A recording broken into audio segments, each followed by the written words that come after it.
My name is Divanshu Saxena. Welcome to channel pharma Dada. आज के lecture में पढ़ेंगे एंटी टसर्स के बारे में। हम किसके बारे में बात कर रहे हैं? ड्रग्स एक्टिंग ऑन कफ। उसके बारे में हमने बात कर ली थी, एक्सपेक्टोरेंट के अंदर बात कर ली थी, फेरेंजियल डिमल्सन्स के बारे में बात कर ली थी। आज ये हमारी लास्ट लेक्चर होगा कफ के बारे में। उसके बाद हम नेक्स्ट टॉपिक शुरू करेंगे।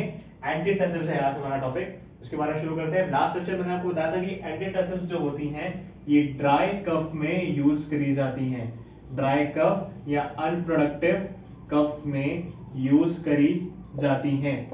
ठीक है, क्योंकि ड्राई कफ खांसी यानी कि सूखी खांसी जो होती है, बेवजह की जो खांसी आती है, इन्फ्लेमेशन कॉज होता है, उसको हमें सप्रेस करना होता है। तो उसमें हम कौन सी दवा देते हैं? एंटीटसर्स की कैटेगरी की दवा देते हैं। बेसिकली ये एंटीटसर्स करती क्या है? आपको मैंने फर्स्ट लेक्चर में बताया था कफ सेंटर के बारे में। कफ सेंटर के बारे में ये जो आपकी एफरेंट इंपल्सेस होती हैं, एफरेंट इंपल्स होती हैं, वो एफरेंट इंपल्सेस कहां जाती हैं? कफ सेंटर में। कफ सेंटर कहां प्रेजेंट होता है? मेड्यूला में। ठीक है, तो ये क्या करते हैं कि ये एंटीटसर्स क्या होती हैं? कफ सेंटर के थ्रेशोल्ड को ये बढ़ा देती हैं। थ्रेशोल्ड को बढ़ा देती हैं। थ्रेशोल्ड को बढ़ा देंगे मतलब अगर मान लो आपकी 5 यूनिट्स पे कोई भी चीज होती है, मान लो अगर लिमिट है कोई चीज की, थ्रेशोल्ड का मतलब होता है लिमिट।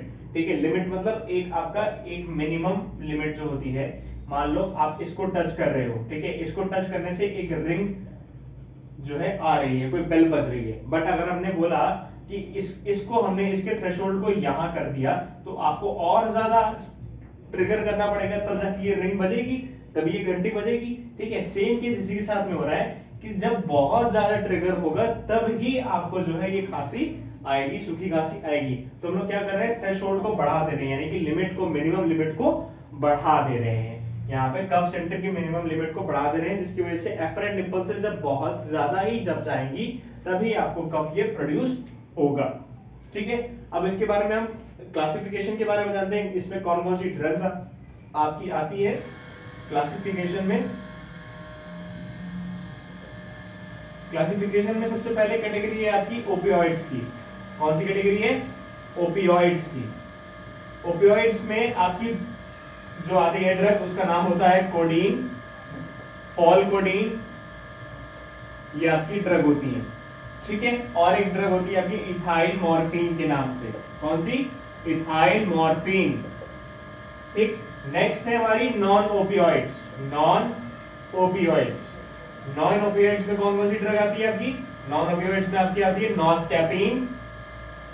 नॉस्कैपिन एंड डेक्स्ट्रोमेथोर्फोन।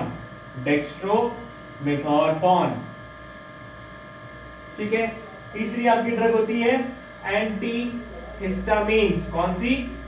एंटीहिस्टामिन्स में कौन कौन सी ड्रग आती है आपकी? प्रोमेथाजीन, क्लोरफेनिरामीन और डायफेनहाइड्रामीन। ठीक है, ये आपके एंटीहिस्टामिनिक्स होते हैं, क्योंकि हिस्टामिन का यहाँ पे रोल होता है किस चीज का? इन्फ्लेमेशन कॉज करने का। जब इन्फ्लेमेशन ही नहीं कॉज होगा तो आपको यहाँ पे थोड़ा सा जलन, भारीपन महसूस नहीं होगा, खराश महसूस नहीं होगी।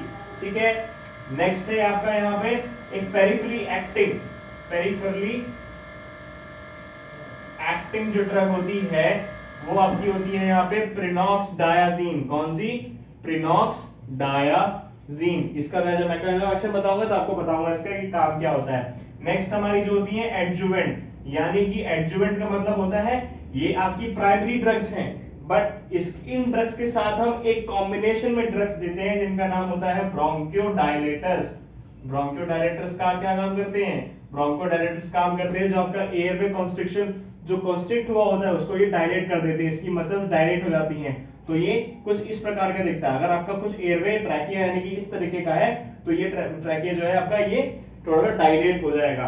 ब्रोंकोडायलेटर्स में कौन कौन सी दवा आती है? साल्ब्यूटामॉल। कौन सी? साल्ब्यूटामॉल और टर्ब्यूटेलिन। ठीक है, तो ये हमारी कुछ ड्रग्स हैं इसमें classification. Opioids, non opioids, antihistamines, peripherally acting और एडजुवेंट्स में ब्रोंकियोडायलेटर्स आते हैं, यानी कि इनको हम कॉम्बिनेशन में देते हैं। ठीक है, ओपियोइड्स में कोडीन की सबसे पहले बात करते हैं। तो ये कोडीन जो है बहुत अच्छी ड्रग होती है। एक गुड एंटीटसिव्स के नाम से जानी जाती है। इसमें क्या होता है, ये इसमें कुछ हद तक आपका जो है less amount of addicting power होती है। कभी कभार ऐसा लगता है कि आपको थोड़ा सा नशा सा आ रहा है, ये सेडेटिव होती है।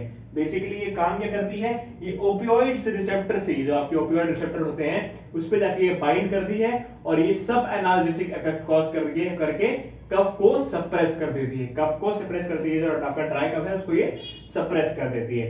ठीक है, फॉल कोडिंग क्या है, फॉल कोडिंग जो है इसी की एक सेमी सिंथेटिक डेरिवेटिव है, सेमी सिंथेटिक डेरिवेटिव है जो कि ये लॉन्गर एक्टिंग है। ध्यान रखिएगा, लॉन्गर एक्टिंग है। सेम इसका मैकेनिज्म ऑफ एक्शन होता है, सेम इसका मैकेनिज्म ऑफ एक्शन होता है। ये खास बात ये है कि फॉल कोडिन आपके चिल्ड्रन में भी दी सकती है और ये लेस जो है एडिक्टिव होती है कोडीन से। ठीक है, कोडीन और ये फॉल कोडिन जो होता है इसका कॉन्ट्राइंडिकेशन ये है कि ये ब्रोंकियल अस्थमा में नहीं दी जा सकती, क्योंकि ब्रोंकियल अस्थमा में ये और ज्यादा ब्रोंकियो कॉन्स्ट्रिक्शन कॉज कर देंगी, जिसकी वजह से सांस लेने में और ज्यादा दिक्कत आएगी पेशेंट को। ठीक है, इसका एडवर्स इफेक्ट ये हो सकता है कि नॉजिया हो सकता है, आपको कॉन्स्टिपेशन हो सकता है और ड्राउजीनेस हो सकता है। ठीक है, नॉन ओपियोइड्स में आपकी नॉस्केपिन आती है। नॉस्केपिन जो होती है ये एक नेचुरल एल्कोलॉइड होता है। कौन सा एल्कोलॉइड, ओपियम एल्कोलॉइड होती है ये। कौन सी एल्कोलॉइड, कौन सी, नॉस्केपिन जो ड्रग होती है ये आपकी ओपियम एल्कोलॉइड होती है। बेसिकली ये कफ को सप्रेस करती है।